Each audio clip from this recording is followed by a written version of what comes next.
sih berusaha ya, di mana kita bekerja di situ kita maksimal ya. Terus mengenai pelatih lokal ya, saya sih berusaha juga untuk ayo teman-teman semua, rekan-rekan semua pelatih tetap semangat, terus memperdalam ilmu ya. Bukan berarti saya so jago, tidak, tapi mari mungkin jangan dari yang tinggi dulu, mungkin dari tim yang terendah bertahap sehingga nanti bisa maksimal di Liga 1 ya, di tim yang tinggi.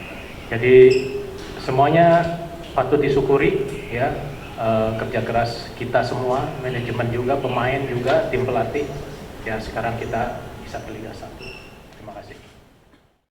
Sebelumnya teman-teman, saya ingin mengucapkan terima kasih banyak untuk seluruh rekan-rekan media yang dari awal sudah hadir selalu di home-nya Garuda Yaksa. Terima kasih untuk semua teman-teman. Lalu yang kedua, saya ingin mengucapkan terima kasih banyak juga untuk founder, owner, pemilik Garuda Yaksa yang selalu mensupport kita, yang selalu mendukung kita, yang selalu menjaga kita agar kita tetap konsisten dan juga terus semangat sebagai kesatria Garuda Yaksa. Saya ingin mengucapkan terima kasih banyak kepada Bapak. Saya panggilnya Bapak saja ya, nanti biar teman-teman bisa cari tahu sendiri siapa founder dan juga owner dari Garuda Yaksa. Lalu tadi untuk pertanyaannya saya jawab. Izin Bang Charlie, kami masih memikirkan laga final karena saya bilang ke tim dari awal bahwa Garuda Yaksa ini hadir bukan hanya untuk naik kasta, bukan hanya untuk naik level ke Super League, tapi saya kasih semangat ke tim semua. Dari pertama kali Garuda Yaksa ada, dari pertama kali saya dipercaya sebagai CEO, saya ingin Garuda Yaksa FC ini menjadi juara di Champions League. Lalu kalau dibilang nanti di Super League seperti apa, yang pasti kita akan ngobrol lebih dalam lagi dengan manajemen secara intens nanti setelah final. Tapi kalau ditanya hanya untuk meramaikan atau ingin target seperti apa di Super League, kami ingin memberikan yang terbaik untuk Garuda Yaksa, keluarga besar Garuda Yaksa. Target juara di Super League saya rasa itu belum menjadi pembahasan kami, tapi yang pasti kami hadir di Liga Profesional Sepak Bola Indonesia dari Champions League ini sangat amat serius.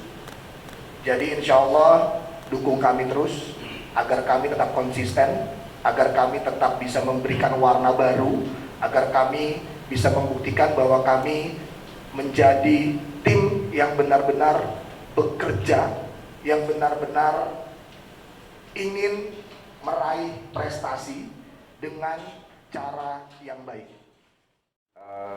Yang jelas saya hanya mengingatkan pada seluruh rekan-rekan media, di beberapa kesempatan saya selaku pembina di Garuda Yaksa, mulai dari Akademi Garuda Yaksa, memang Garuda Yaksa ini, terutama Garuda Yaksa FC ini menjadi muara kami dari akademi kami.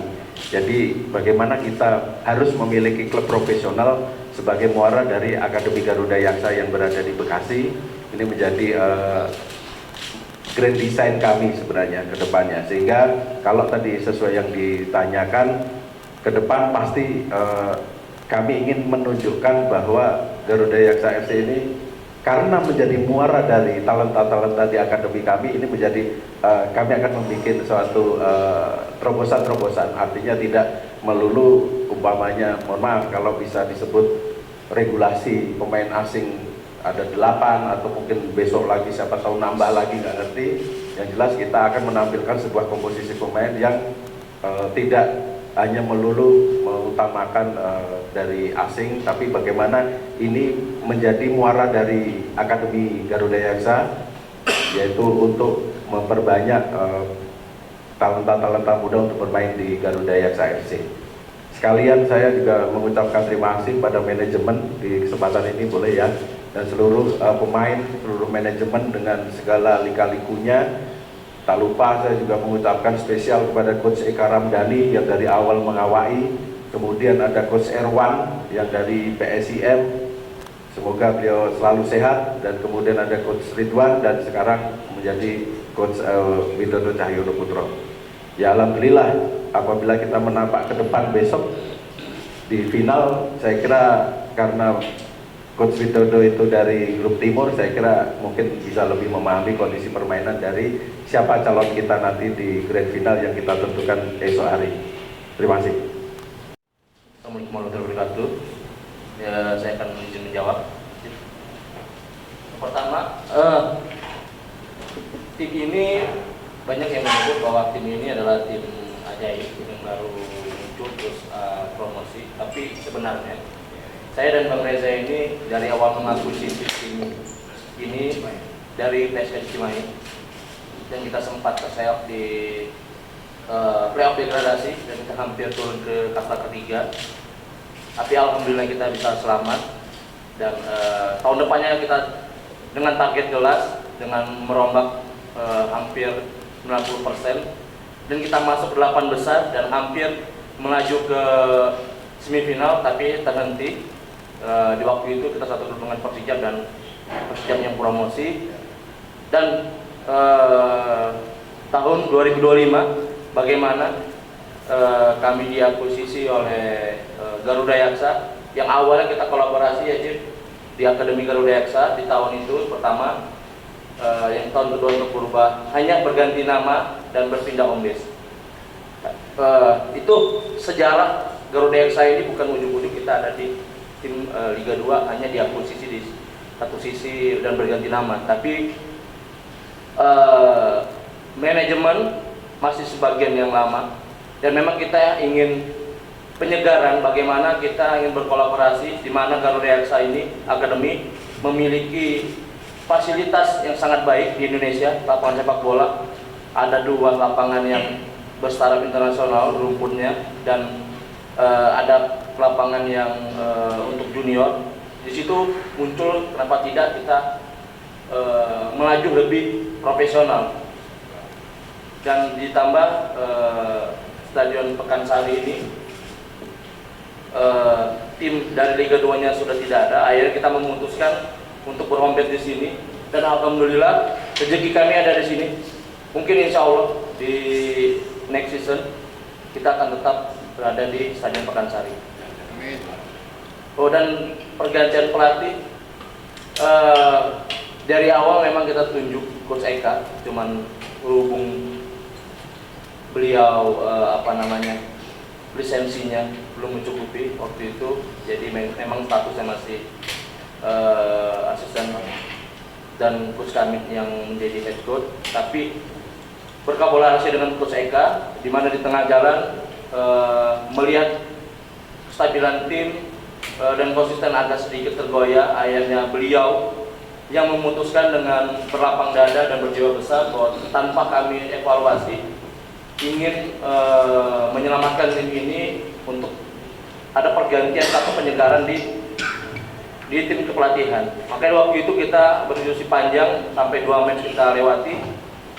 Akhirnya kita tunjuk Coach Erwan, yang dimana baru mungkin 3-4 hari join memimpin anak-anak latihan, tapi saking semangat dan antusiasnya beliau lupa dengan kesehatannya. Akhirnya ada sedikit problem, beliau harus terkena penyakit yang cukup serius, dan sampai saat hari ini saya doakan juga beliau bisa sembuh dan pulih total untuk beraktivitas kembali di dunia sepak bola. Dari situ kita beralih ke M. Ridwan, dan akhirnya 2 pertandingan yang masih belum konsisten, kita butuh sosok yang lebih senior dan lebih matang di Liga 2. Akhirnya kita negosiasi dengan Delta, dan kita berhasil mendatangkan Coach Widodo untuk memimpin latihan di tim Garuda Yaksa. Dan alhamdulillahnya kita berhasil untuk promosi ke Liga 1 atau BRI Super League. Saya tambahin, Mas Dewi, sebelum itu saya hanya sebenarnya pada saat PSKC di tahun pertama itu kami sudah full support. Jadi karena grand design kita harus ada, akademi itu harus memiliki klub profesional sebagai muara. Makanya pada saat itu kita join dengan PSKC. Walaupun di tahun kedua akhirnya instruksi dari pimpinan langsung udah diinstruksikan untuk mengganti nama. Jadi ya nggak ajaib-ajaib banget lah bayinya gitu kan ya. Agak remaja dikit. Kemudian yang tadi kebetulan pada match tadi kita dihadiri Pak Bupati, kami juga langsung minta izin untuk memperbolehkan menggunakan Pakansari untuk apabila kami lolos pada saat tadi saya bertanya, tapi alhamdulillah beliau silahkan membuka lebar-lebar Pakansari apabila masih digunakan untuk home dari Garuda Yaksa FC di Liga Super League depan, insya Allah. Oke, terima kasih.